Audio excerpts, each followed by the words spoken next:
Talented director Prashanth Varma దర్శకత్వంలో మోక్షజ్ఞ హీరోగా ఒక సినిమా రాబోతుందని టాక్.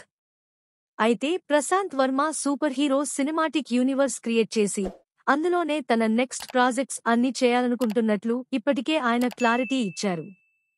ఈ నేపథ్యంలోనే ఇండియన్ మైథాలజీలో ఉన్న క్యారెక్టర్స్ బేస్ చేసుకుని ఒక సూపర్ హీరో కథతోనే మోక్షజ్ఞ సినిమా ఉంటుందని ఇప్పటివరకు టాక్ నడిచింది. తాజా అప్డేట్ ప్రకారం మహాభారతంలో ఒక క్యారెక్టర్ బేస్ చేసుకుని ప్రశాంత్ వర్మ మోక్షజ్ఞ కోసం ఒక కథని సిద్ధం చేస్తున్నాడట. అయితే మోక్షజ్ఞ డెబ్యూ సినిమా పౌరాణికం రెఫరెన్స్తో అభిమన్యుడి క్యారెక్టర్లో మోక్షజ్ఞను చూపిస్తే బాగుంటుందని ప్రశాంత్ వర్మ ఫీల్ అవుతున్నారట. మరి నిజంగానే ఈ వార్తలో ఏమాత్రం వాస్తవం ఉన్నా మోక్షజ్ఞ మొదటి చిత్రంతోనే భారీ రికార్డులు క్రియేట్ చేసే ఛాన్స్ ఉంది. ప్రశాంత్ వర్మ నుంచి ఈ మూవీకి సంబంధించి ఇంకా అఫీషియల్ ప్రకటన అయితే రాలేదు.